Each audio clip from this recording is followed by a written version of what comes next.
love creating and I like the passion. And, I still remember like I get the chills talking about like when my dad used to make a dish and see people light up, I want that feeling. So now that I can do that, it's like a drug. I'm addicted. I went home and I told my wife, I said, we're doing Hash Kitchen. Her and my dad are like, what? Like, you crazy? Was there any negative backlash? Oh, God. Because I'm an Italian white boy opening a Mexican joint. Well, if you don't know, get PR. She's the best.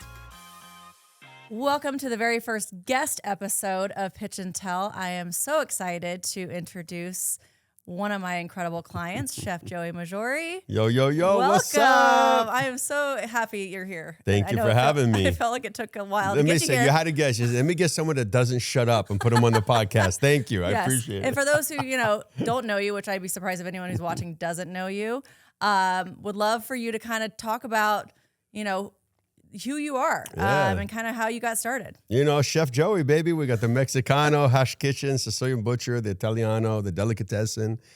I've been brought up in this business. My father was a master chef and owned restaurants through my childhood. And, I had no other choice. I wish he was a doctor, but he was a chef. But so, growing up in the business, I always wanted to be him. Kids idolize athletes and actors. I idolize my dad. Yeah. This man would make a dish, bring it to a table, and people would light up. And I'm like, I got to figure out how to do that. Yeah. And so it became my blood, and I started cooking at, 10, 12 in the kitchen, and always being in the kitchen with my dad. And it was a passion that I love, and that's where we're at. Yeah. So you really, from an early age, you really saw the industry and kind of tying it back in PR, how media can impact your business. Because obviously your dad was all over the media. Like he was just as, famous as you are. He was amazing. And, media's changed my career, 100%. I started with failing restaurants as a chef, always trying to make ends meet. Not failing, but they just didn't bring in what they needed to bring in. And I started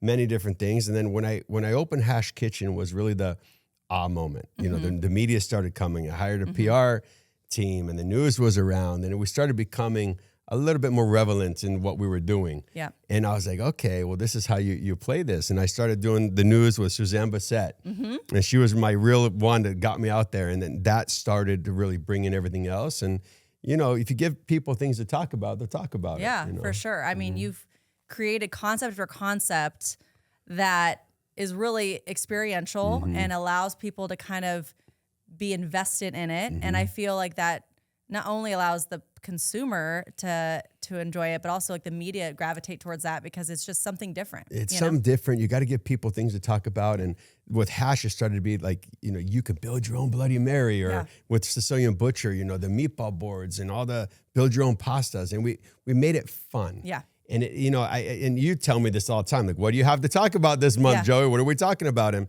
that's what media is. That's what PR is. You guys can go out, you can be the best in the world, which you are, but you can go out and you can only pitch so much. You have to give unique things and you have to give different stuff. We can't all be the Margarita Day guy, right? Yeah. Like what's new and what's innovative. And that's how we're thriving. And how would you say you learned that just from failure, like over time? For sure. I'd be like, God, why is that restaurant busy? Yeah. Or why is that guy, kicking ass and they're crushing it? What about us? Yeah. And it was just getting out there and it was giving things for people to be excited about and wanting to try. I mean, look at social media now. Like you can't own a restaurant or you can't cook without it. It's true. Like you have TikTok chefs that aren't chefs, but God bless them, crushing it. But they make a dish, 2 million views. I know. It's like, okay, so people want to be involved. Yep. They want to see the steps and the processes. And that's why we're really pushing it. Yeah.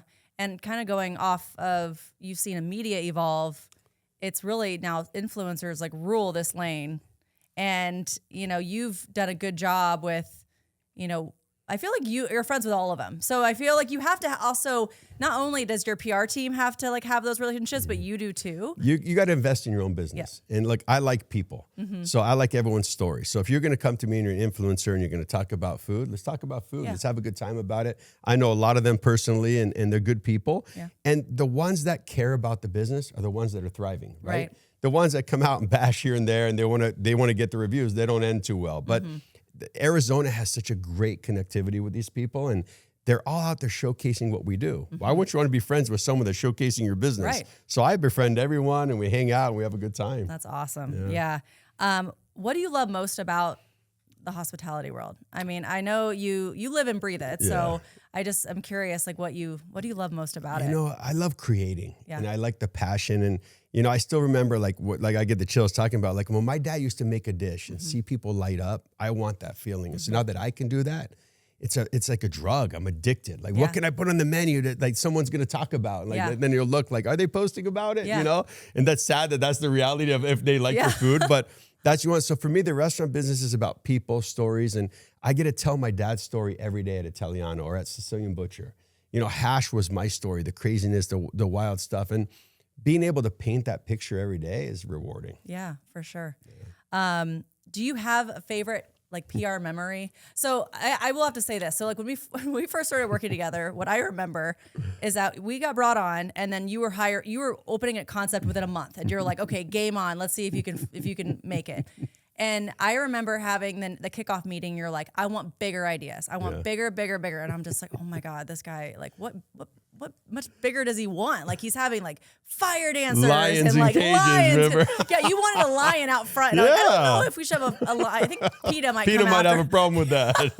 So I was like, I don't know if we should have a lion out there. But I remember you were just like, we want bigger ideas. So I was like, okay, let's do a drone show. Let's do this. And I was like, okay, like this guy likes to go big and bold. Go big and go home. And I just, like, what are some of your favorite big moments? You know, like, I think the biggest moment for us was the launch of Mexicano. Yeah. You know, and I think that we did a parking lot party. Yeah. So we were delayed. And I'm like, all right, so we're doing a parking lot party. And so we wanted to make it big and crazy. And all the media showed up. And we had like a festival of food. And I was like, you know what? There's a catch to this. Like, let's do this every time. And then when we got you, I'm like, bigger, better. What do we do? Bring it on. And we nailed it, right? We nailed it with the Mexicano. We nailed it with Italiano. And you know, it's just something you want people to be excited. Like everyone gets invited to openings, right? Like, how many are you really going to go to? You want to be the one that they can't miss, right? And you got to be the restaurant that they got to get into. You know, there's nothing more rewarding than you calling me and saying, hey, someone wants a reservation. That means they couldn't get in and they want to be hooked up and come in and get taken care of. And that's rewarding for a chef. Like people are fighting to get in. That's amazing. Yeah, for sure.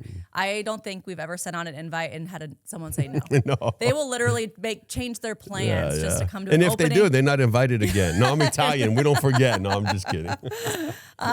What are some like lessons you've learned being a leader in your space that might help other chefs that are trying to do what you're doing when it comes to growing your business and utilizing media and utilizing, you know, kind of your personal brand? Because I feel like you've really done a good job creating a name for yourself, but also your restaurants individually. And so I don't know if you have any advice for people that are trying to do that. You know, I think it's just stay true to what you are. You know, there's so many lanes, and like if I'm opening a Mexican restaurant, I'm going to be the best Mexican restaurant. In my opinion, if I am, that's up for discussion. But in my opinion, I want to be the best as I can. A lot of people open restaurants and they start with one thing and it's not working great. So then they jump to the next and they have a menu that's all over the place. So they're trying to be the best for both worlds for everybody. It doesn't work. Yeah. Stay with what you are and fight through it. And if that doesn't work, change your concept and change the whole thing and keep going. Listen, I'm the first one. I never fall in love with a restaurant. So if I don't succeed, the restaurant's not working, I switch it to something else. Look at the Rosticceria. Was my favorite restaurant, by the way. Didn't work. People didn't understand the name. I should have known better, whatever. It didn't work. So we flipped it, turned it into delicatessen, and just killing it. Yeah. So it's like, I don't fall in love with what you're doing, but have passion and really, you know, shine. Show people exactly why you're there. Yeah. And then, you know, the PR side is I keep all my personal stuff personal. Yeah. Like, I don't have an opinion on politics. I don't have an opinion on this stuff. Maybe at home I do. But in life, like I care about my restaurants, my food, and my family. Yeah. So like no one else has to know anything else. And a lot of these chefs go out there and very heavily political. There's one or two that can do it.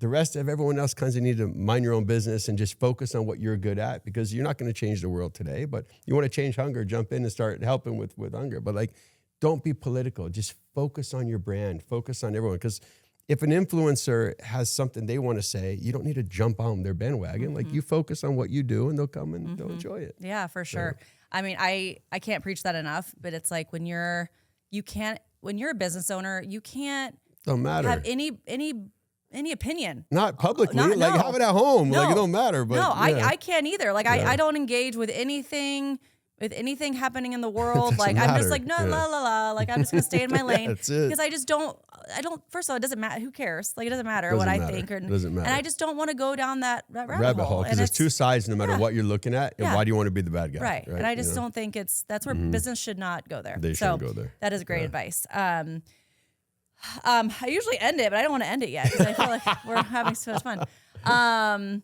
Let's talk about kind of of your concepts because I feel like they're all so unique in their own way. Yeah. And obviously it's a family business. So your wife, Christina, and your kids are also very involved in your business. So it's so fun to have the whole family. So obviously you started with hash and then butcher and baker. So in the valleys, so we started here. We moved from California. Yep. God put us here. My dad started getting ill when we moved here, which is God puts you in the right places. Right. So we were able to be with him. But we came here and we opened a high-end seafood restaurant called Cuttlefish. Oh. And I spent a ton of money where the original hash is at Gainey Ranch. And I said, I'm building a high-end Italian seafood concept called Cuttlefish. I had oyster bar where you sat down on Vespas and you ate oysters. But I went all in seafood in the desert. Okay. First mistake. Doesn't work. But so it could. It could. Maybe Bucket now. Rider? Maybe not. Yeah, Bucket Rider crushes, by Yeah. the way. I wish I owned them. So but why do they work? So they work because they're you can get steak, you can get different stuff, you can get it's fish. a diverse menu. It's the right menu. Okay. It's the right price point. You know, they're brilliant. Like You were I think just, that's like, one of the best seafood in town. focused. I was seafood focused and I was high-end seafood focused. Okay. So I'm wiping out everyone by saying, yeah, you got to come spend a lot of money. If you like seafood, if you don't, you're not coming. And I tried. The first year we crushed it. Second year wasn't so great. Yeah. And I was tired, 3 kids. We just moved here. You know, I was never home, you know, working like crazy. And I was like, I got to change my life. And I'm like, I went home and I told my wife, I said, we're doing Hash Kitchen. Or we're doing a brunch concept. And this is what I think. And her and my dad are like, what? Like, you crazy? Yeah. I'm like, no, I'm doing it. And that's it. So like, I'm doing party. And my party wife is the brunch. best. Like, she's like, okay, I'm in, let's go. We'll do it. So she did all the decor and we flipped our oyster bar into Bloody Mary bar. And we opened. I knew nothing about freaking cooking eggs. I mean, how hard could it be? Like, what do you want? But these tickets start coming in. We were nuts. Like like so busy that I was like, oh my God, this is the one. This is the restaurant. And we crushed it. And we took that, you know, national now. We're 5 states and we're killing it. Which is amazing. But Sicilian Butcher, I opened that one, was supposed to be a small little meatball house. Okay. And I started getting a little bigger. Found a great location. It was the one on Tatum. And we went in there to open it, and I wanted to bring my father's roots because he loved being American, but he never forgot where he came from. And so that was my kiss to him, like, look, we'll bring Sicily to Arizona. Yeah. And we opened it, and it crushed it. And now I'm 2 for 2 going, all right, now I'm liking the business a little bit. Ego building there. Ego building, and you started getting good at what we did. And we started crushing those, and we launched in Arizona all over, and we did well, knock on wood, on all of them. And then, you know, came the Mexicano, and my father passed. And every meal we would, like in his kitchens, we always, you know, at 2 or 3 o'clock when the kitchen goes, we ate Mexican food. Like the boys in the back would cook and they would teach me and we start doing it. My dad, the only thing he ate other than Italian was Mexican food. Loved the people, loved the culture. And I'm like, all right, I got to do this one. So it really drove me to do the Mexicano. Yeah. And that one took off like gangbusters. Quick, because we weren't working together at the time you opened the first Mexicano. Was there any negative backlash? Oh, God. Because I'm an Italian white boy opening a Mexican joint. In Arizona. In Arizona. But people don't understand is like I cook with the Latin people and the Mexican people every day. And our cultures are very similar. Right. And kitchens are a place that you take all racism and you throw it away. Right. Like if someone in Mexico wants to come cook Italian food, which they do, they're great at it. Why can't they do Italian restaurants? So I got a lot of backlash in the beginning, but that's why I had to be more authentic. I had to be better. My flavors had to be right. And I tried to make it the party and the fun. And we started getting that community. And I kind of won it back there a little bit. Okay, and so that one's crushing. Yep. And we're looking to keep growing. We have 2 open. We're looking to do 3 more quick. Awesome. And then the Italiano. You know, my father unfortunately passed. And I live on Shea and I live by Cactus. And we buried him in that area. And when the location for Italiano came available, it was across the street from the cemetery. I'm like, I'm taking it. And I wanted to do my version of Tommaso's, but my style, but for him. Yeah. And you know, it's stunning if you've not been there. It's gorgeous. It's my baby. My wife did such a beautiful job. But, you know, so we opened that one. And the great part is I do this with my wife. You know, the restaurant business is brutal and people don't stay married and it's a tough business. But My wife's lucky enough, she works with me for 14 hours and she gets me at home. She's like, I'm done. I'm going upstairs. But we stay in our lanes. Yeah. I'm the chef. I do the menus. This is what I want to do. She's like, this is how we're going to decorate. This is what we're going to do. And she runs the office. So I got to ask mama for money when it's time to buy stuff in the kitchen. But it's a great team. And then we have 3 amazing kids. My son, Tommaso, wants to be in the business. He's learning to be a chef. And then 2 months later, he'll say, I don't want to be a cook anymore. I want to go in the front. And he's learning the business and getting that passion. Juliana, my older one, she's becoming a nurse now. She's like, I'm done with this. This is the restaurant business. And Melina, she's learning, my younger one, 19, she's learning PR and marketing. And she's going to GCU for it, and she really loves that. And so she likes that in interior design. We'll see where she lands. Awesome. But, if she can do that, it'd be great, because then she can do the PR, help all that stuff. So you might have someone working with you soon. But she's, they're all amazing. And it's funny to see it. But the restaurant business changed. Like when I grew up in it, it was always fun. It wasn't penny pinching, like who's on the clock, who's off, and watching what you're spending. It was different. And now there's so much going on in the restaurant business that you can't do it unless you have passion and love. Yeah. Period. If you don't have those, if you're looking for an easy paycheck, go find it. Oh yeah, no, that's not the restaurant business. No. We work with a ton of restaurants, and we just it's brutal. We all fight the same thing. Like there's not, I don't care who's the busiest, who's not. Like at the end of the day, your P&Ls matter, how much you're making, what you're doing. Just because you're busy, people assume, they have zillions of dollars. That's actually not the case. Right. Bigger operation, bigger problems. Yeah, for sure. Yeah.